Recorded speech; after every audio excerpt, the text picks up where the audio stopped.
AI நல்லதா கெட்டதா? AI நல்லது தான். நம்முடைய படிப்புக்கும் வீட்டு பாடங்களுக்கும் நிறைய உதவி செய்கிறது. சாதனா, நீங்கள் என்ன நினைக்கிறீங்க? அப்படி இல்லை சர்வேஷ். ஏஐ காரணமாக மனிதர்களின் வேலை வாய்ப்புகள் குறையக்கூடும். ஆனால் அதே ஏஐ தான் மனிதர்களின் வேலையை எளிதாக செய்ய உதவுகிறது. அது சரி, ஆனால் நம் தனிப்பட்ட தகவல்கள் ஏஐ மூலம் வெளியேறலாம். அது ரிஸ்க். நல்லது சொன்னால் நீங்கள் ஏன் புரிஞ்சுக்க மாட்டீங்க? நீங்களும் நான் சொல்றதை கேட்க மாட்டீங்க. சரி சரி, சண்டை போட வேண்டாம். ஆமாம் சர்வேஷ், நம் பள்ளி கலாச்சார நிகழ்ச்சியில் ஏஐ நல்லதா கெட்டதா என்ற விவாதத்தை நடத்துகிறார்கள். வாங்க அந்த விவாதத்தை பார்த்து எல்லாருடைய கருத்தையும் தெரிந்து கொள்ளலாம். சரி வாங்க, ஒன்றாக சென்று விவாதத்தை பார்க்கலாம். வாருங்கள் நண்பர்களே, ஏஐ பற்றிய விவாதத்தை பார்க்கலாம்.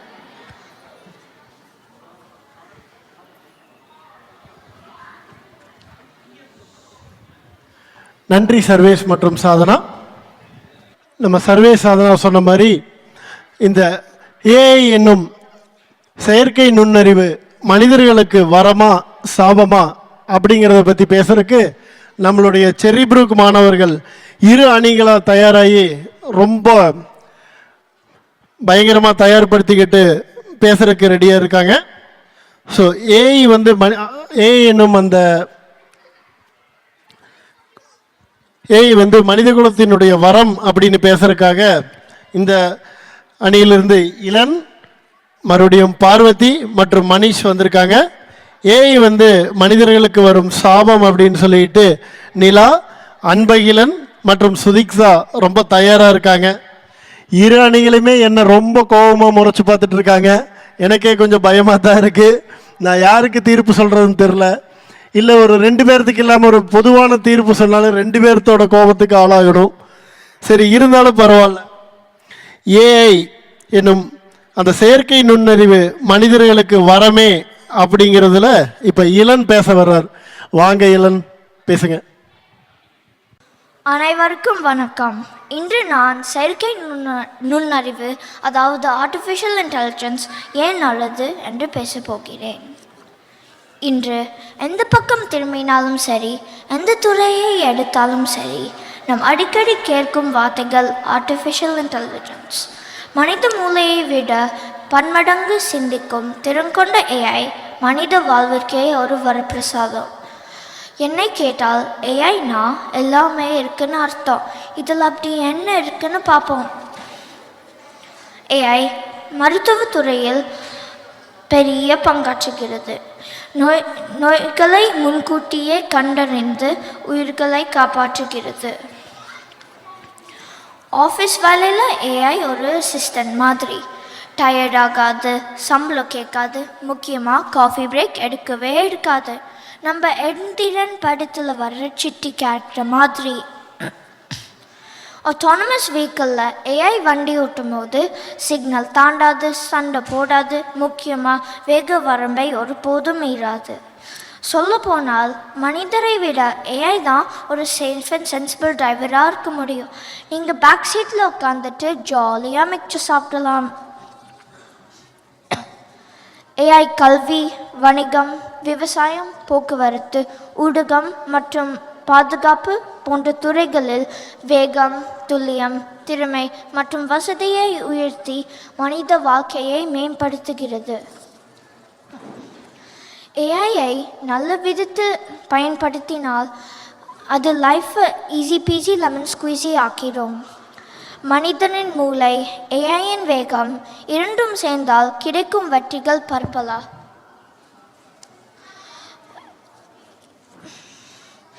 ஏஐ மனிதனின் காக்க வந்த வரம். அது சாபம் அல்ல. இந்த வாய்ப்புக்கு நன்றி கூறி விடை பெறுகிறேன். நன்றி, வணக்கம்.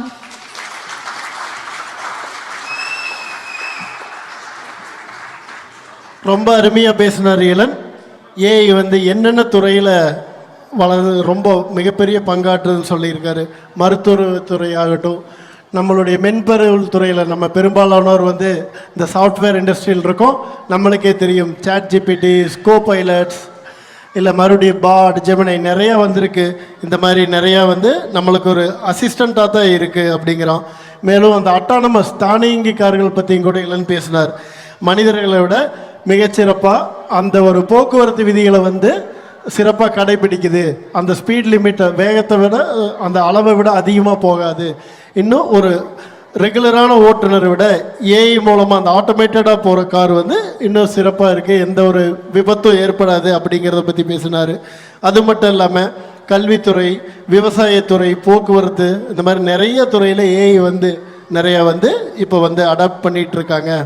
அவர் இளன் சொன்னதில் ஒரு முக்கியமான கருத்து என்ன அப்படின்னா, மனித மூளையினுடைய அந்த வேகத்தையும் மனித மூளை மற்றும் ஏஐயோட வேகத்தையும் சேர்ந்தா ஒரு மிகப்பெரிய ஒரு மேன்மை அடையும் அப்படிங்கிறத பற்றி மிகச்சிறப்பாக பேசுனீங்க இளன். அடுத்தது எனக்கு என்னமோ எதிரணி ஏஐ சாபமேங்கிறவங்க கூட கொஞ்சம் மனசு மாறிட்டாங்கன்னு நினைக்கிறேன். அவங்களே 3 பேர் நினைக்கிறாங்க ஏஐ நல்லதாக இருக்குமோ, நம்ம தான் தப்பாக புரிஞ்சிருக்கிறோமோ அப்படிங்கிற மனநிலைக்கு வந்துட்டாங்கன்னு நினைக்கிறேன். வாங்க நிலா, ஏஐ எப்படி சாபம் அப்படிங்கிறத பேசுவாங்க. அனைவருக்கும் வணக்கம். நான் இன்று பேசப்போவது AI, அதாவது செயற்கை நுண்ணறிவு மனித இனத்திற்கு ஒரு சாபம். நண்பர்களே, என் எதிரணி நண்பர் சொன்னார் AI மனிதனின் நண்பன், வரப்பிரசாதம் என்று. ஆனால் அந்த வரம் ஒரு நாள் சாபமாக மாறலாம் என்பதுதான் என் வாதம். இந்த AI ஒரு சாதாரண கணக்கு பிள்ளைதான். AI ஏதோ சர்வ வல்லமை படைத்த மனிதர் போல பேசுகிறார். ஆனால் உண்மை என்ன தெரியுமா? AIக்கு பொங்கலுக்கும் பிரியாணிக்கும் வித்தியாசம் கூட தெரியாது. அதை பிரியாணி செய்ய சொன்னால் அது மசாலா இல்லாமல், சிக்கன் இல்லாமல் வெறும் பொங்கலை போட்டுவிட்டு இதுதான் உங்கள் பிரியாணி என்று சொல்லும். AI டாக்டர் என்ன செய்யும்? அது நாம் கொடுக்கும் குறிப்புகளை வைத்து ஒரு குழப்பமான பதிலை தரும். அந்த பதிலை நம்பி நாம் எடுக்கும் எந்த முடிவும் ஆபத்தில்தான் முடிவும் என்பதுதான் உண்மை. அவர் சொன்னார், AI டயர்ட் ஆகாது, காஃபி பிரேக் எடுக்காது. ஆனால் நண்பர்களே, அது ஒரு எந்திரம். ஒரு நாள் சார்ஜ் போடாமல் இருந்தால் அது வேலை செய்யாது. அதுக்கு அப்கிரேட் எல்லாமே வேணும். ஆனால் மனித மூளை அப்டேட் இல்லாமல் நாள்தோறும் புதுசாக யோசிக்கும். முடிவாக சொல்லப்போனால், முதல்ல AI நமக்கு உதவுவது போல தோன்றலாம், எந்திரன் படத்தில் வர சிட்டி கேரக்டர் மாதிரி. ஆனால் அடுத்த நிமிஷம் ஊரியை எரிச்சு விட்டான். அது மட்டும் இல்லை, ஐஸ்வர்யா ராயையும் தூக்கிட்டு போயிட்டான். இதுதான் AIயின் உண்மை. இன்று உதவுவது போல தோன்றும் AI நாளை நம்மை ஆட்கொள்வது உறுதி. அது வேலைகளை மட்டும் எடுக்காது, மனிதனின் அர்த்தத்தையே எடுத்துவிடும். AI ஒரு வரம் இல்லை, அது நம்மை சோதிக்கும் சாபம். வாய்ப்பிற்கு நன்றி, வணக்கம். அருமை நிலா. ஏஐல இவ்வளோ பிரச்சனை இருக்கா? பிரியாணி கேட்டால் பொங்கல் சமைச்சு கொடுக்குது. இது எப்படி நம்ம ஏஐயை நம்புறது? டாக்டர்கிட்ட போய் நம்ம காய்ச்சலுக்கு மருந்து கேட்டால் அது வயிற்று வலி மருந்தை கொடுத்துருது. எவ்வளோ பெரிய ஆபத்தான ஏஐ! இதை வந்து ஒரு வரம்னு எப்படி நினைக்கிறாங்க எதிரணியினர்னு எனக்கு புரியல. முக்கியமாக ஏஐ எப்படி டயர்டாகுது அப்படிங்கிறாங்க. டயர்டாகிறதுக்கு என்ன பிரச்சனை? சார்ஜ் இல்லைன்னா ஏஐ செத்தே போயிடும். அதை வச்சு என்ன செய்ய முடியும்? ஆனால் அதுக்கு பதிலாக என்ன சொல்கிறாங்க நிலா, நம்மளை நம்புங்க, மனுஷங்களோட மூளையை நம்புங்க, அதோட ஆற்றல் மிகவும் அதிகமானது. இதுக்கு போய் மனிதன் கண்டுபிடிச்ச ஒரு இயந்திரத்தன்மை உள்ள அந்த செயற்கை நுண்ணறிவை நம்பாதீங்க அப்படின்னு இருக்காங்க. ரொம்ப அருமையாக பேசியிருக்காங்க. அது மட்டும் இல்லாமல் இந்த சிட்டிங்கிற அந்த ஏஐ பண்ண முக்கியமான பிரச்சனையும் கூட சொன்னாங்க. ஐஸ்வர்யா ராயை தூக்கிட்டு போயிடுச்சு பாருங்க ஏஐ. இந்த மாதிரியெல்லாம் பண்ணுறதுக்கு விடவே கூடாது. அதனால் கண்டிப்பாக ஏஐ வந்து ஒரு சரியான சாபம் தான். இது நம்மளுக்கு ஏஐ வேண்டாம். நிலா சொல்கிறத நானும் ஒத்துக்கிறேன். ஏஐ வந்து கண்டிப்பாக சாபம்னு தான் தோணுது.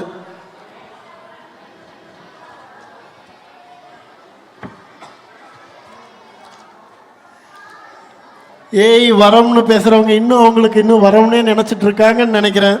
பார்வதி வாங்க, என்னென்னு பேச போகிறீங்கன்னு பார்ப்போம். கொஞ்சம் அமைதியாக இருங்க ஆடியன்ஸ். தேங்க்யூ. வணக்கம் நண்பர்களே. AI நம்மை காக்க வந்து வரும்.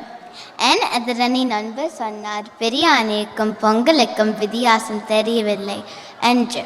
பொங்கல் செய்வதற்கு பொருளை கொடுத்துவிட்டு பிரியாணி எதிர்பார்த்தால் அது என்ன தரும்? நடுவர் அவர்களே, நாம் உள்ள கொடுக்கும் தவறான தகவலால் AI மீதி பள்ளி என்பது எப்படி நியாயமாகும்? அது AI-யின் தவிர உள்ள தகவல்களை உள்ளீடு செய்யும் நம்முடைய தவறு. இது நம் வாழ்க்கையை எளிதாக்கும் நண்பன் மற்றும் நம் எல்லோரையும் படிக்க வைக்க உதவும் ஒரு அருமையான கருவி.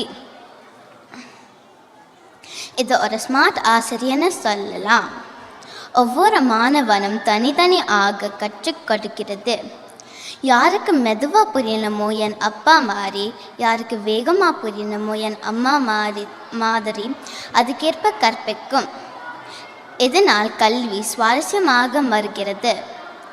பள்ளியில் நல்ல மதிப்பெண் எதுக்கவும் எதிர்காலத்தில் நாம் கனவை நினைவாக்கும் AI உங்களுக்கு உதவி செய்யும். புதிய மொழிகள், புதிய யோசனைகள், இதை கற்பிலும் AI உதவுகிறது. நீங்கள் ஒரு கதை எழுதுறீங்களா? AI அதை படம், கார்ட்டூன், வீடியோவாக மாற்றி பாப்கார்ன் விட மாற்றி காட்டும். இது படிப்பை ஒரு கடமையாக இல்லாமல் ஒரு சந்தோஷமாக மாற்றுகிறது. அது நம்ம கனவுகளை நினைவாக்கும். AI நம்மோட நண்பன். சரியாக பயன்படுத்தினால் AI மனிதனை உயர்த்தும் கருவி, ஆளும் கருவி அல்ல. நன்றி, வணக்கம்.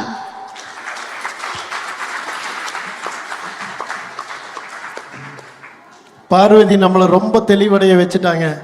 நீங்கள் சரியாக இன்புட் கொடுங்க, தப்பான இன்புட் கொடுத்தா எப்படி? பிரியாணி வேணும்னா பிரியாணிக்கு என்னென்ன பொருட்கள் தேவைங்கிறது ஏஐக்கு சரியான தகவலை கொடுத்தா ஏஐ பிரியாணி சமைச்சு கொடுக்குது. நீங்கள் அதை விட்டுட்டு பொங்கல் செய்யறதுக்கான மெனுவு கொடுத்தா அது என்ன செய்யும்? நீங்கள் கொடுத்ததுக்கு இவ்வளோ தான் பண்ண முடியும்னு சொல்லி கொடுக்குது. ஸோ எல்லா தவறும் உங்கள் சைடு வச்சுட்டு ஏன் அந்த செயற்கை நுண்ணறிவை வந்து நீங்கள் தப்புன்னு சொல்கிறீங்க? எவ்வளோ ஒரு இது ஒரு ரொம்ப நல்ல விஷயம் சொன்னாங்க. ஏஐ வந்து ஒரு ஸ்மார்ட் டீச்சர் அப்படின்னு. இப்போ பார்த்தீங்கன்னா எந்த ஒரு பள்ளிக்கு போனாலும் ஒரு 20 மாணவருக்கு ஒரு ஆசிரியர் இருப்பாங்க. இதே ஏஐ வந்தால் என்னாகும்? ஒவ்வொரு மாணவருக்கும் ஒவ்வொரு ஆசிரியர், அப்படி தானே? அப்போ என்னன்னா ஒவ்வொரு மாணவருடைய அந்த ஒரு திறமை அறிந்து அவர்களுக்கு புரிகிற மாதிரி ஒவ்வொரு மாணவருக்கும் ஒவ்வொரு ஆசிரியர், அந்த மாதிரி ஒரு நிலையை அடைய முடியும். ஸோ ஏஐ என்பது வந்து அனைத்து மாணவர்களும் நன்கு கற்று கல்வியில் மேம்படுறதுக்கு உதவுது. இது மட்டும் இல்லாமல் ஏஐ வந்து பார்த்தீங்கன்னா உங்களுடைய கற்பனை திறனை வந்து எல்லாமே நீங்கள் செயல் வடிவமாக பார்க்கலாம். நீங்கள் ஒரு கதை எழுதுறீங்களா, அந்த கதைக்கு கூட இன்னும் கொஞ்சம் சஜஷன்ஸ் எல்லாம் கொடுக்கும். இல்லை நீங்கள் ஒரு டிக்டாக் இல்லை வீடியோவா ஒரு கார்ட்டூன் படம் எடுக்கணுமா, முன்ன மாதிரி இல்லை. ஏஐ வந்து நீங்கள் ஒரு கான்செப்ட் சொன்னீங்கனாலே போதும், உங்களுக்கு வந்து ஒரு கார்ட்டூன் படமாக எடுத்து கொடுக்கும். அப்படி தானே? நீங்கள் வந்து ஒரு வருங்காலத்தில் வந்து ஒரு சினிமா இயக்குனர் ஆகிறீங்க அப்படின்னம்னா உங்கள்கிட்ட இருக்கிற ஒரு கதையை வந்து ஏஐ கிட்ட கொடுத்தீங்கன்னா ஏஐ வந்து உங்களுக்கு அதை வந்து அந்த கதை எப்படி இருக்கும் அப்படின்னு ஒரு சின்ன கார்ட்டூன் படம் கூட உருவாக்கி கொடுக்கும். இவ்வளவு நல்ல வாய்ப்புகள்லாம் இருக்குது ஏஐயில். எவ்வளோ ஒரு நல்ல வசதிகள் இருக்குது. இந்த வசதிகளை எல்லாம் நீங்கள் வந்து தவறாகவே ஏன் பேசுகிறீங்க? பார்வதி சொன்ன மாதிரி ஏஐ வரமேங்கிறத ஆணித்தனமாக நம்மளை நம்ப வச்சுட்டாங்க.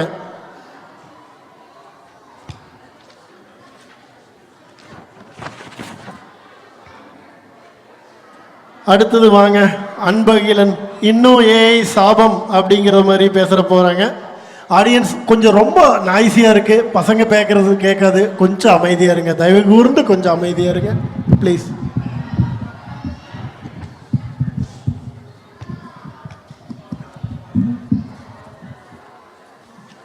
இந்த மேலே அமர்ந்திருக்கும் நடுவர் அவர்களுக்கும் என்னுடைய இணைந்து பேச வந்துள்ள பேச்சாளர்களுக்கும் நமது செல்புக் தமிழ் பள்ளி குடும்பத்தினர்கள் அனைவருக்கும் என் பணிவான வணக்கம். ஏஐ எல்லா வேலைகளையும் செய்துவிடும், அது ஒரு வரம். என்று என் எதிரணி நண்பர்கள் சொல்கிறார்கள். இங்குள்ள பெரும்பான்மையோர் ஐடி துறையில் வேலை செய்பவர்கள். ஐயா, அவர்களுக்கு தான் தெரியும் எப்போ நம்மள வேலையை விட்டு தூக்கி போகிறாங்க. அடுத்து இல்லை கடையோ இல்லை டீ கடை போட என்னென்ன தேவைப்படும்னு தெரியாமல் கவலைப்படுவது. இது எப்படி வரமாக இருக்க முடியும்? பார்வதி பேசும்போது சொன்னார், மாணவர்கள் நல்ல மதிப்பெண் வாங்குவதற்கு உதவும். அதனால் மாணவர்கள் பல துறைகளில் பணியாற்ற முடியும் என்று நான் தெரியாமல் தான் கேட்கிறேன். அதுக்கு எதுக்கு இங்கேயே இத்தனை பாடங்களே படிக்கணும்? ஏஐ எப்படி பயன்படுத்தணும்னு படித்தால் மட்டும் போதும் தானே? ஐயா, உண்மை சொல்லணும்னா மனுஷங்க சொல்லிக் கொடுக்கறது வச்சன் அதன் ஏஐ சீன் போட்டுக்கிட்டு இருக்கு. இப்படி இருக்கும்போது எதிர்பாராம ஒரு கார் விபத்து நடந்து அந்த காலில் ஏஐ என்ன பண்ணும்? அப்போ பின்னாடி உட்காந்து மிச்சம் சாப்பிடவர் நல்லமே. அதனால என் நண்பர் இல்லைன்னு சொன்னது போல் ஏஐ நம்பி மிச்சட் பாக்கெட்டு எதுக்கிட்டு காலை ஏறாதீங்க. இப்போ எல்லாமே சாட்சிப்பிட்டு தான் ஐயா. தும்பல் வருதுன்னு சொன்னா அது தும்பல் வருதா, உனக்கு சைனஸ் இருக்கலாம், அது குணப்படுத்த இந்த ஆப்ரேஷன் பண்ணலாம். வைத்தியம் பண்ணலைன்னா அது அது மூலியை கூட பாதுகாக்கலாம்னு பீதியை கிளப்புது. டாக்டரை நம்பாம ஏஐ நம்பிதான் எப்படிதான் ஆகும். இப்படி சொல்லி நிறைவு செய்கிறேன் ஐயா. இதாவரை மனிதன் கண்டுபிடிப்புகள் மனிதனின் பழுவை குறைக்கத்தான் உதவின. ஆனால் எந்த மனிதனையே குறைக்க வாய்ப்பு இருக்கிறது. அது மட்டும் இல்லாமல் எந்த மனிதனின் சிந்தனை, உழைப்பு, அறிவு, படைப்பாற்றல் அனைத்தும் தாசனப்படுத்தப்படுகிறது. எனவே ஒரு சாபமே என்று நல்ல தீர்ப்பை நடுவர் வழங்குவார் என நம்பி இந்த வாய்ப்புக்கு நன்றி கூறி வெளிப்படுகிறேன். நன்றி, வணக்கம். அன்பு எவ்வளவு ஒரு பெரிய முக்கியமான பிரச்சனையெல்லாம் சொன்னார். அந்த தானியங்கி கார்கள் ஒருவேளை நம்மளுக்கு விபத்து ஏற்பட்டால் ஒரே மனிதர்களாக இருந்தால் உடனே அதுக்கான ரியாக்ஷன் கொடுப்பாங்க, வெளியில் எடுப்பாங்க. அது என்ன செய்யும்? உணர்ச்சி இல்லாதது, எதுவுமே செய்யாது. ஆக்சிடெண்ட் ஆச்சுன்னா நம்மளை பாதுகாப்புக்கு என்ன உறுதி? எதுவுமே கிடையாது. நம்ம ஒரு திரைப்படத்துலையும் கூட பார்த்துருப்போம். இந்த தானியங்கி கார்கள், அட்டானமஸ் காரெல்லாம் என்ன செய்வாங்க? ஹேக் பண்ணி நகரம் ஃபுல்லாக போயிட்டுருக்கிற கார்களை ஹேக் பண்ணி ஒரு பர்டிகுலர் இடத்த நோக்கி பயணம் செய்ய வைப்பாங்க. அதுவும் அது குறிப்பிட்ட வேகத்தில் போய் ஒன்றுக்கொன்று மோதுற மாதிரியும் கூட காமிப்பாங்க. இந்த மாதிரி நிறைய பெரிய ஆபத்துகள் எல்லாம் கண்டிப்பாக இருக்குது. ஹேக் பண்ணிட்டாங்கன்னா அவங்க ஃபுல்லாக கண்ட்ரோல் பண்ணுவாங்க. கார் என்னாகும்? நிறைய விபத்துகளை ஏற்படுத்தும். அதனால் இந்த மாதிரி இதுக்கெல்லாம் ஏஐ நம்பக்கூடாது. ஏஐ டாக்டர்னு சொல்கிறாங்க. ஏஐ வந்து ஒரு உணர்ச்சி இல்லாத ஒரு பொருள், அப்படி தானே? டாக்டர் என்ன சொல்லுவாங்க? நம்ம மனுஷங்களை நேரில் பார்த்து அவங்களுக்கு என்ன உடலில் தொந்தரவு அப்படிங்கிற அந்த ஒரு உணர்வுபூர்வமாக நம்மளுக்கு ஒரு வைத்தியமெல்லாம் பண்ணுவாங்க. ஸோ இதையெல்லாம் பார்த்துக்கிட்டு நம்ம ஏஐ நம்பவே கூடாது அப்படிங்கிறாங்க. சரி, வாங்க மனிஷ், அடுத்தது ஏஐ இன்னும் உங்களுக்கு வரமா அப்படின்னு சொல்லி பேச வர்றாங்க. எனக்கு என்னமோ நம்பிக்கை இல்லை, வாங்க பார்ப்போம். இங்கு வந்திருக்கும் மாணவர்களுக்கும் நம்மை வழிநடத்தும் ஆசிரியர்களுக்கும் பெற்றோர்களுக்கும் நடுவர் அவர்களுக்கும் என்னோட அன்பான வணக்கத்தை தெரிவித்துக் கொள்கிறேன். எதிரணி ஏஐயை கண்டால் ஏதோ பூச்சாண்டி வந்ததை போல பயந்து ஓடுகிறார்கள். ஏஐ தவறு செய்யும், ஏஐ சாபம் என்று பேசுகிறார்கள். எதிரணி பேச்சாளர் சொன்னார், ஏஐயால் மனிதனின் சிந்திக்கும் திறன் குறைகிறது என்று பேசுகிறார்கள். ஐயா, கால்குலேட்டர் வந்தபோது கணித அறிவு குறையவிட்டதா? இல்லையே. அன்றைக்கு வாகனங்கள் வந்தபோது மனிதனுக்கு உடல் உழைப்பு குறையும் என்று சொன்னார்கள். ஆனால் என்ன நடந்தது? மனிதன் அந்த வாகனங்களை வைத்து வேகமாக வேலை செய்தான். மிச்ச நேரத்து உடலுக்கு தேவையான உடற்பயிற்சியை செய்தான். ஏஐ நம்முடைய மூளையின் கடினமான வேலையை செய்யும் போது நாம் சிந்தனை திறன் குறையவில்லையே, மாறாக நாம் இன்னும் புதிய கண்டுபிடிப்புகளை பற்றி யோசிக்க ஏஐ நமக்கு நேரம் தருகிறது. நாம் ஏஐயை நம்பி சோம்பேறியா இருந்தால் அது தனிப்பட்ட தவறு. அடுத்து ஒரு பெரிய குற்றச்சாட்டு, ஏஐ வந்துவிட்டால் வேலை பழி போய்விடும் என்று. நடுவர் அவர்களே, எந்த ஒரு பெரிய கண்டுபிடிப்புக்கும் இதுதான் வரலாறு. கம்ப்யூட்டர் வந்தபோது டைப்பிஸ்ட் வேலை இல்லாமல் போனது உண்மைதான். ஆனால் சாஃப்ட்வேர் இன்ஜினியர், டாட்டா அனலிஸ்ட் என்று பல புதிய வேலை உருவாகவில்லையா? ஏஐக்கு தேவையான டாட்டாவை சரி செய்யும் டாட்டா சயின்டிஸ்ட் போன்ற பல புதிய வேலைகள் உருவாகி கொண்டிருக்கின்றன. இப்போது ஏஐ மற்றும் ரோபோட்ஸ் நாம திரும்ப செய்யக்கூடிய போரிங்கான வேலைகள் எல்லாம் செய்யும். அதனால் ஒரு மிகப்பெரிய மாற்றம் வரப்போகிறது. மாற்றம் என்பது தவிர்க்க முடியாதது. மாற்றத்துக்கு வலிந்து கொடுக்கும் மனிதனே வெற்றியாளன். நாம் இன்று ஏஐயை கண்டு பயந்தால் வரலாறு நம்மை பார்த்து சிரிக்கும். ஏஐ என்பது வேலையை பறிக்கும் கருவி அல்ல, மாறாக நம் வேலையை சுலபமாக்கும் கருவி. அது எப்படி சாபமாகும்? அதுதான் நம் வாழ்க்கையை மாறு போகும் ஒரு மாய கருவி. ஆகையால் நான் அடித்து சொல்கிறேன், ஏஐ என்பது சாபமில்லை, அது ஒரு வரம். அது நிச்சயமாக நம்முடைய வளர்ச்சிக்கு உதவும் என்று கூறி விடை பெறுகிறேன். நன்றி, வணக்கம். அருமை மனிஷ், அடித்து சொல்லிட்டாரு. ஏஐ ஒரு வரமே, நீங்கள் ஏன் தப்பாக சொல்கிறீங்க? புதிய வேலை வாய்ப்புகள் உருவாகலையா? டைப்ரைட்டர் வரும்போது டைப்ரைட்டர் இருந்துச்சு, கம்ப்யூட்டர் வந்துச்சு. ஆனாலும் கம்ப்யூட்டர் துறையில் எவ்வளவு புதிய வேலை வாய்ப்புகள் வந்துச்சு. டேட்டா சயின்ஸ் ரோல், ஜென்ஏஐ ரோல்ஸ்னு புதுசாக வருது.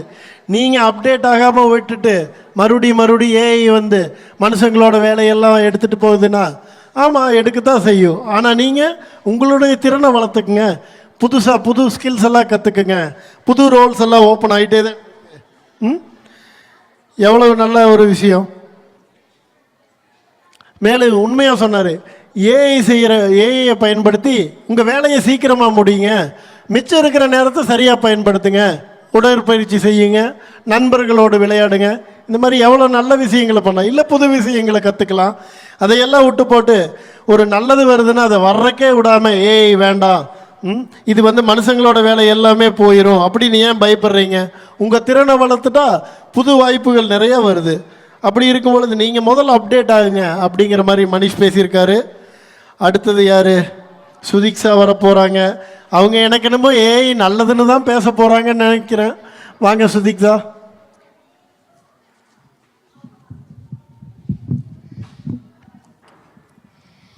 அனைவருக்கும் என் அன்பு கலந்த வணக்கம். நண்பர்களே, மனிதனின் கற்பனையால் உருவான ஏஐ இன்று உலகையை ஆட்கொண்டு வருகிறது. ஆனால் ஒரு கேள்வி, அது நமக்கு உதவுகிறதா அல்லது நமக்கு மாற்றி ஆள வருகிறதா? முதலில் ஒரு உண்மை, ஏஐக்கு உணர்வுகள் இல்லவே இல்லை. அதனால் அதுக்கு மனிதன் மனதை புரிந்து கொள்ள முடியாது. ஏஐ நீங்கள் எவ்வளோ ட்ரெயின் செய்தாலும் அதுக்கு அன்பு, நட்பு, நன்றி, வருத்தம் இவற்றை உணர முடியவே முடியாது. ஒரு மனிதன் அழுதால் மற்றொரு மனிதனுக்கு வருத்தம் வரும். ஆனால் ஏஐ காணும், ஆனால் உணராது. ஏஐ வெறும் ப்ரோக்ராம் ரெஸ்பான்ஸ் மட்டும்தான் தரும். ஆகவே மனித நேயத்தின் முடிவின் தொடக்கம். உலகையே ஏஐ மெஷின்கள் பதிலாக பேசுகின்றன, எழுதுகின்றன, முடிவு செய்கின்றன. ஒரு நாளை மனிதனை ஆறுதல் சொல்லும் வேலையை ஏஐ எடுத்துக்கொண்டால் அந்த ஆறுதல் உணர்வு இருக்காது, வெறும் வார்த்தைகள் மட்டும்தான் இருக்கும். அடுத்தது பயன்பாட்டின் ஆபத்து. ஏஐ ஒரு பெரிய சக்தி, ஆனால் தவறான கையில் அது ஒரு ஆபத்து. இன்று டீப்ஃபேக் என்று சொல்லப்படும் போலியான வீடியோக்கள், ஒலிகள் உருவானப்படுகின்றன. ஒரு மனிதனை முகத்தை பயன்படுத்தி போலியான வீடியோ செய்து சமூகத்தில் அவமானப்படுத்தலாம். இதனால் தவறான தகவல்கள் பரவுகின்றன, நம்பிக்கை குலைகிறது, சமூக நம்பிக்கை குழப்பம் ஏற்படுகிறது. இது சாதாரண ஆபத்து அல்ல, சமூக நம்பிக்கைக்கு நேரடி சவால். ஒரு மனிதனை உழைப்பும் ஆர்வமும் சிந்தனையும் மெதுவாக குறைகிறது. நாமே உருவாக்கிய எந்திரம் நாளை நம்மையை தேவையில்லாத மாற்றிவிடும் அபாயம் உள்ளது. நண்பர்களே, ஏஐ நம்மை ஆள ஆரம்பித்தால் ஏஐ நம் நண்பன் இல்லை, ஏஐ நம் நாயகன் கூட இல்லை, ஏஐ நம் எஜமான ஆகிவிடும். ஒரு மனிதனை சுதந்திரம், தனித்துவம், உணர்வு இவை அனைத்தும் அழிந்துவிடும். ஆகவே என் இறுதி முடிவு இதுதான். ஏஐயை முழுமையாக தடுக்க முடியாது, ஆனால் கட்டுப்பாட்டுடன் பயன்படுத்த வேண்டும். அறிவியலுடன் சேர்ந்து அறமும் எத்திக்ஸ் அவசியம். ஏஐ நமக்காக வேலை செய்ய வேண்டும், மாற்றி ஆளக்கூடாது. அப்படியானால் மட்டுமே அது நமக்கு பாதுகாப்பாக கருவி ஆகும். இல்லையெனில் நிச்சயமாக எதிர்காலத்தில் சாபம். நன்றி, வணக்கம்.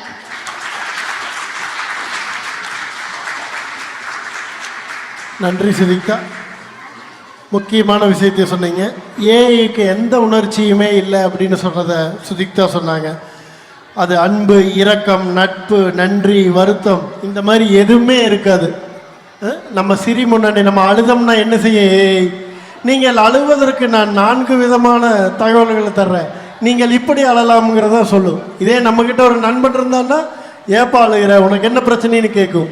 ஆனால் ஏஐ அந்த மாதிரி மனுஷங்களோட உணர்ச்சியை புரிஞ்சிக்காது. அது எப்படி புதுவிதமாக அழலாம்னு சொல்லி அந்த மாதிரி தான் உங்களுக்கான சஜஷன்ஸ் எல்லாம் கொடுக்கும். அது மட்டும் இல்லாமல் டீப் ஃபேக் இந்த மாதிரி ஒருத்தங்களோட உருவத்தை வந்து வேறு மாதிரியெல்லாம் சித்தரித்து காட்டுறாங்க. இல்லாத ஒரு தவறான காணொலியெல்லாம் தயாரிக்கிறாங்க. டீப் ஃபேக் வீடியோஸ் எல்லாம் நிறையா வருது. இதனால் என்ன ஆகுது? தவறான தகவல்கள் மிக எளிதாக பறக்குது. அது வந்து என்னென்னா, ஒருத்தங்க தவறே செய்யலை, அவரை பற்றி தவறான தகவல்கள் எல்லா இடத்துலையும் பரவுது.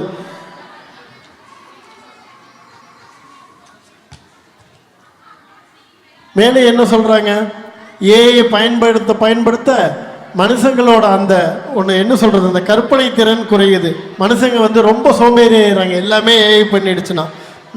முக்கியமாக என்னங்கிறாங்க, ஏஐ வந்து நம்ம பயன்படுத்தணும்னா அதை வந்து ரொம்ப எத்திக்ஸ் ஃபாலோ பண்ணணும், அறவழியில் பயன்படுத்தணும் அப்படிங்கிறாங்க. ஏஐ தான் நம்மளுக்கு வேலை செய்யணும், நம்மளுக்கு வந்து அது ஒரு மாஸ்டராக இருக்கக்கூடாது அப்படிங்கிறாங்க. ஸோ இந்த 2 அணிகளுமே நம்மளுக்கு என்ன சொல்லியிருக்காங்க அப்படின்னம்னா, ஒரு சாரார் ஏஐனால எவ்வளோ நல்ல விஷயம் இருக்குது, ஆனால் அதுக்கு முன்னாடி ஒரு விபத்துகள், அந்த பாயிண்ட் ஆஃப் ஃபெயிலியர் அப்படி தானே. ஏஐ வந்து ஃபெயில் ஆச்சுன்னா அந்த ஃபெயிலியர் வந்து ரொம்ப எக்ஸ்ட்ரீம் லெவலுக்கு போயிடும். யோசிச்சு பாருங்கள், ஒரு நகரம் ஃபுல்லாக இருக்கிற கார்கள் திடீர்னு வேறு மாதிரி செயல்பட்டுச்சுன்னா என்ன எவ்வளோ பெரிய ஒரு ப்ராப்ளம் ஆகும். யாராச்சும் ஒருத்தர் வந்து அதை வந்து ஹேக் பண்ணிட்டாங்கன்னா, இல்லை ஒரு மருத்துவமனை முழுவதும் உள்ள ஒரு ஏஐ குறிப்புகள் இருக்குது, மருத்துவ குறிப்புகள், அது அவ்வளோ பேருக்கு தவறாக குறிப்புகள் கொடுத்துச்சுன்னா அது எவ்வளோ பேர்த்தோட வாழ்க்கையை பாதிக்கும். ஸோ ஏஐயோட ஃபெயிலியருங்கிறது வந்து ரொம்ப பெருசு. அதை வந்து அவ்வளோ எளிதாக வந்து அதை வந்து சுலபமாக சரி செய்ய முடியாது. இருந்தாலும் இவ்வளவு ஆபத்து இருந்தாலும் அதில் எவ்வளவோ நல்லது இருக்குது. நம்ம மனுஷங்க என்ன செய்யணும், அந்த ஆபத்தை எல்லாம் எப்படி தவிர்க்கலாம் அப்படிங்கிறத நம்ம யோசிக்கணும். இன்னும் இந்த 2025லையும் எவ்வளவோ கடினமான பணிகள்லாம் மனுஷங்க பண்ணுறாங்க, அப்படி தானே. நம்ம ஊரில் பார்த்தீங்கன்னா ஒரு சாக்கடையை சுத்தம் செய்கிறது, இல்லை ஒரு ஆழமான சுரங்க பணிகள், இதை எல்லாமே இன்னும் மனுஷங்க பண்ணுறாங்க. அன்ஃபார்ச்சுனேட்லி ஒரு சுரங்கம் இடிஞ்சதுன்னா எல்லாமே அது மனுஷங்களோட உயிருக்கு ஆபத்து விளைவிக்குது. இந்த மாதிரி ஆபத்தான வேலைகள் என்னோட கருத்து அதை எல்லாமே வந்து பார்த்திங்கன்னா ஏஐ வந்து செய்யலாம். மேலும் நம்ம ஊரில் பார்த்திங்கன்னா இந்தியாவிலலாம் பார்த்திங்கன்னா இந்த விவசாயத்துறைக்கு வந்து ஆட்களே கம்மி, ஆட்கள் கிடைக்கிறதே இல்லை. இது எல்லாமே வந்து பார்த்திங்கன்னா ஏஐ கொண்டு நம்ம சரி செய்யலாம். உதாரணமாக பார்த்திங்கன்னா நம்ம சின்ன வயசுல இருக்கையில் ஒரு தோட்டத்துக்கு தண்ணி பாய்ச்சுறோம் அப்படின்னம்னா போய் ஒரு ஆளை பிடிச்சி அவரு போய் தண்ணி பாய்ச்சுவார். ஆனால் இப்போ வந்து பார்த்தீங்கன்னா ட்ரிப் இரிகேஷன் வந்திருக்கு. அதுவும் பார்த்தீங்கன்னா மேனுவலாக யாரோ ஒருத்தர் போய் ஒரு பர்டிகுலர் கேட் வால்லாம் திறந்து விட்டு அவங்க தோட்டத்துக்கு தண்ணி பாய்ச்சலாம். ஆனால் இப்போ ஏஐ வந்ததுக்கப்புறம் என்ன செய்யுது, அந்த தோட்டம் பூரா சென்சார் கருவிகளை பொருத்தி வச்சுருக்காங்க. அந்த சென்சாரில் என்ன செய்யுது, அந்த மண்ணோட ஈரப்பதம் அதை வந்து ஏஐ ஒரு ஆப்போட கனெக்ட் பண்ணிக்கிறாங்க. அந்த ஆப் என்ன ஆகுது, வெதர் ஆப் கூட கனெக்ட் ஆகுது, வானிலை கூட. அப்போ என்ன, இன்னைக்கு நம்ம மண்ணில் எவ்வளோ ஈரப்பதம் இருக்குன்னு பார்க்குது. சரி, ஈரப்பதம் ரொம்ப குறைச்சலாக இருக்குது, தண்ணி பாய்ச்சலாமா, இல்லையே அடுத்த ஒரு மணி நேரத்தில் மழை வருது, அப்போ தண்ணி பாய்ச்சாம மழைக்காக காத்துட்ருக்கு. இல்லை நாளைக்கு ரொம்ப வெயில் அடிக்குது, நம்ம மண்ணில் ஈரப்பதம் கம்மி, ஏஏ ஒரு முடிவெடுக்குது, தோட்டத்துக்கு தண்ணி பாய்ச்சுது. இவ்வளவு சிறப்பான செயல்பாடுகள் எல்லாம் இருக்குது. விவசாயத்துறையில் எவ்வளவோ வேலைகள், ஆள் கிடைக்காத இந்த மாதிரி ஒரு பிரச்சனைகள்லாம் தீர்க்குது. அதனால் கடினமான பணிகள் மனிதர்கள் செய்கிறத வந்து ஏஐ எளிமையாக்குது. அதனால் பார்த்தீங்கன்னா ஆக்கப்பூர்வமாக சிந்திச்சா என்ன ஆகும்னா, இந்த மாதிரி மனுஷங்களுக்கு ஆபத்து விளைவிக்கிற அந்த வேலைகள் எல்லாமே நம்ம ஏஐ மூலமாக செய்யணும். அதே மாதிரி மிகவும் அறவழியில் செய்யணும், யாருக்கு பாதிப்பு இல்லாமல் தவறான தகவல்களை எல்லாம் பரப்பாமல் ஒவ்வொரு மனிதரும் அந்த பயன்படுத்துகிறவங்களும் அதை ரொம்ப பொறுப்பாக நடந்துக்கிட்டாங்கன்னா ஏஐ வந்து மனித குலத்திற்கு ஒரு மிகப்பெரும் வரமே அப்படிங்கிறதா என்னோட தீர்ப்பு.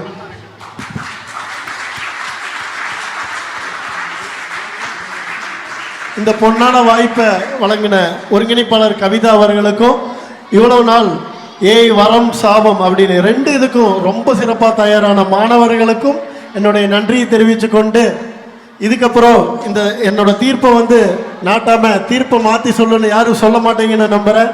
அடுத்த வாரம் நான் பள்ளிக்கு வரணும், இந்த தீர்ப்பை பற்றி எங்கிட்ட கேட்கக்கூடாது. ஆனாலும் நம்ம ஒரு நல்ல தீர்ப்பை கொடுத்துக்கிறேன் நம்புகிறேன். நன்றி, வணக்கம். பிஎம்சிபியின் சாலமன் பாப்பே அவர்களே நன்றி. நன்றி ராதா. பசங்க எல்லாம் ரொம்ப நல்ல விவாதம் பண்ணாங்க, நல்ல தீர்ப்பு வழங்குனீங்க. உங்களோட தீர்ப்பே இறுதியானது. இந்த பசங்களை இந்த அளவு தேர்ச்சி நல்லா பேச முயற்சி செஞ்ச ஒருங்கிணைப்பாளர் கவிதா அவர்களை மேடைக்கு அழைக்கிறோம்.